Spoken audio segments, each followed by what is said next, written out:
ठीक।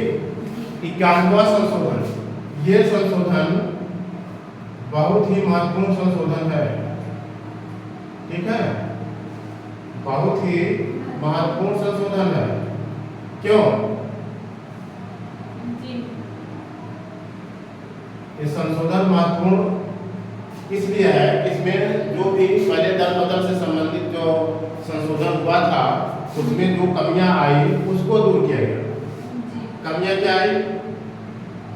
पहले सबसे बड़ी समस्या क्या आई कि लोग दल बदल करते थे मंत्री बनने के लिए, है ना, मंत्री बनने के लिए। तो इस संशोधन के द्वारा क्या निश्चित कर दिया गया कि मंत्रियों की संख्या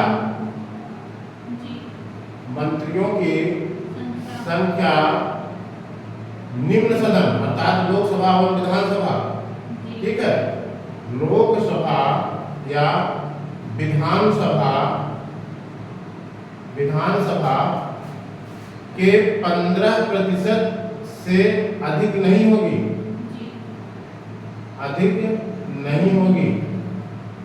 ठीक है, 15% से अधिक नहीं होगी।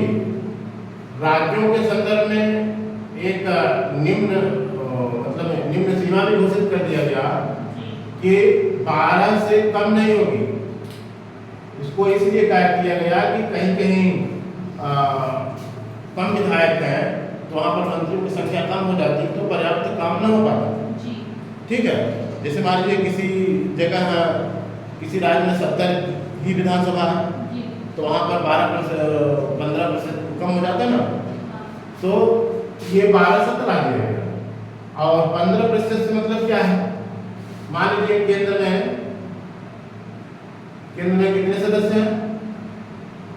543 चुने गए हैं, ठीक है, तो इसका 15% ही मंत्री होंगे, ठीक है।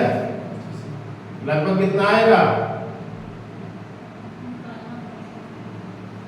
लगभग ये आ जाएगा 82 के आसपास आएगा, ठीक है, ठीक। मतलब इतने मंत्री से अधिक नहीं होंगे। इसमें कौन कौन शामिल होंगे?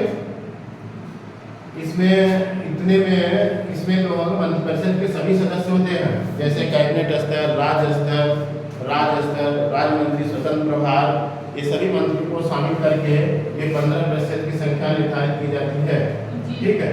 जैसे आप उत्तर प्रदेश के संदर्भ में लीजिए तो उत्तर प्रदेश में अगर 403 सीटें हैं, कितनी सीटें हैं?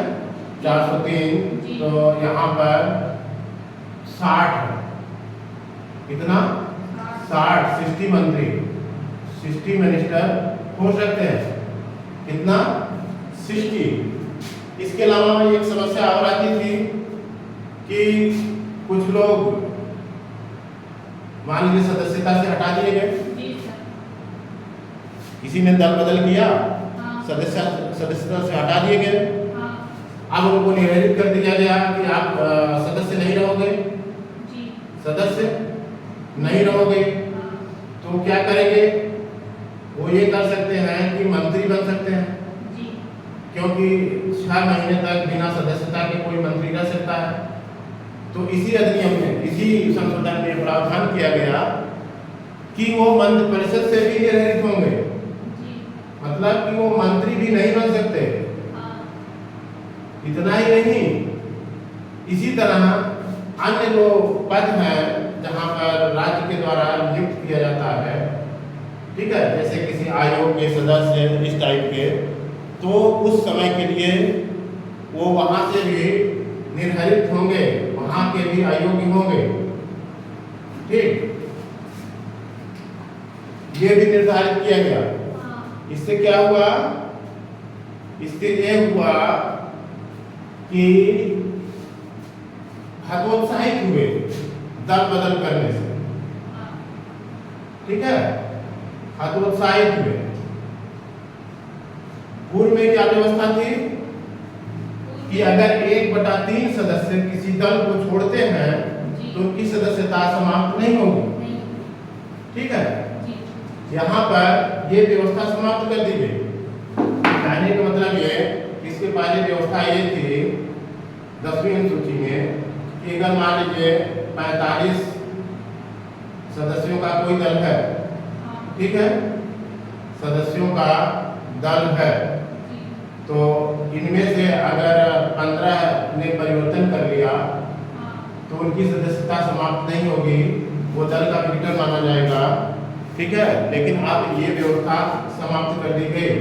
अब ऐसा कुछ नहीं है, इस तरह की कोई छूट नहीं दी गई। 45 नहीं, पूरे लोग चले जाओ, समर्थन दे दो, तभी संभव है, ठीक है। अब ये व्यवस्था समाप्त कर दी गई इसी संशोधन के द्वारा। तो क्या क्या बातें स्पष्ट हुई? जो भी कमियां थी पिछले दल संशोधन में, उन सभी को इस संशोधन के द्वारा दूर कर दिया गया, ठीक है।